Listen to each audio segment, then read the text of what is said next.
নমস্কার দর্শক, আপনারা দেখছেন বোধোদয়, বোধযুক্ত উদয়, সবার হোক বোধোদয়। আজকের একটা খুশির খবর দিতে চলেছি, যেটা বহুদিন ধরে যাদবপুরের জনগণ, যাদবপুর বিধানসভার জনগণ অপেক্ষায় ছিলেন। 4 তারিখের পর থেকে সবার একটা জিজ্ঞাসা ছিল যে আমাদের যে সবার প্রিয় দিদি সর্বরী মুখার্জি, সেই দিদির কার্যালয় কোথায়, দিদি কোথায় ঠিক বসেন। আমাদের অনেক অভাব অভিযোগ রয়েছে, সেগুলো দিদির কানে পৌঁছানোর জন্য আমাদের একটা জায়গা দরকার। সেই জায়গাটা কোথায় আমরা ঠিক সঠিক ঠিকানা দিতে পারছিলাম না, এবং আমার অফিসেও প্রচুর জন আসছিলেন যাদের অনেক জিজ্ঞাসা ছিল যে দিদির অফিসটা কোথায় বলতে পারবেন। সেক্ষেত্রে আমরা সঠিক হয়তো ঠিকানাটা বলতে পারিনি, কেননা এতদিন ধরে দিদির কার্যালয় ছিল না। অবশেষে দিদি তার নিজের কার্যালয় মানে পুজো দিয়ে শুভ উদ্বোধন করেছেন।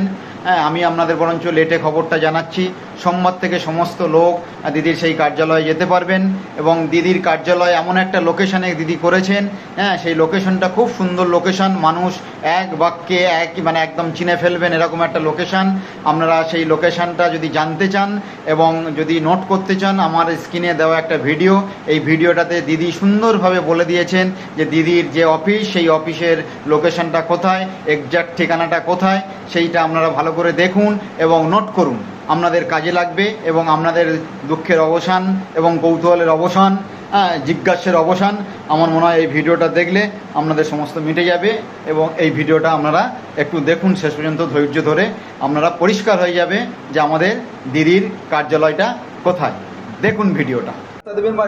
জনগণের সঙ্গে কিভাবে সংযোগ রক্ষা করবে? আসলে দেখুন, আমরা জেতার পরে আমরা যে টিম যাদবপুর হিসেবে কাজ করেছিলাম, তাতে অভিজিৎ দা আমাকে একটা কথাই বারবার বলেছিলেন যে আমরা তৃণমূলের অফিস দখল করব না।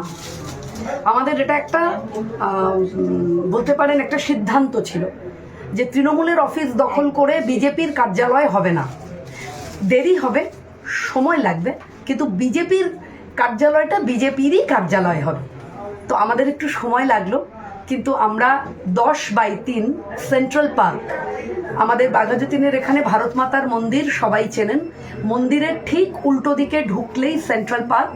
আপনি ঢুকেই দেখবেন ডান হাতে পড়বে ডক্টর সুমিত ঘোষালের চেম্বারটা ক্রস করে এগিয়ে এসে ডান দিক টার্ন করবেন, পার্কের ঠিক অপোজিটে একটা হলুদ বাড়ি, তার নিচে গ্লো সাইন থাকবে। এটা আমাদের অফিস, এবং এটা খুব যত্ন করে তৈরি হলো যাদবপুরের মানুষের কাছে।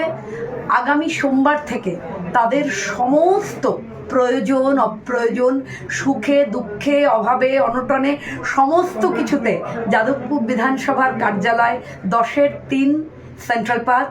আপনারা প্রত্যেকে যেমন আসতেন তেমনই আসবেন।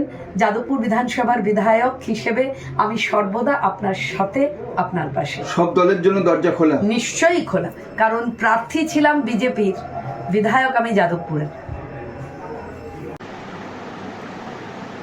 দেখলেন ভিডিওটা সবাই, আশা করি আপনাদের আর কোনো অসুবিধা হবে না দিদির কাছে পৌঁছতে এবং দিদির কার্যালয়ে পৌঁছতে। সুন্দর একটা লোকেশান, এইটুকু মেসেজ দেওয়ার ছিল, এইটুকু খবর দেওয়া ছিল জনগণের প্রতি, এইটুকু তো কর্তব্য আছেই আমাদের। যাই হোক, ভালো থাকবেন, জয় শ্রীরাম। সবাই ভালো থাকুন, এইটুকু বলে আমি আমার ছোট্ট প্রতিবেদন শেষ করলাম।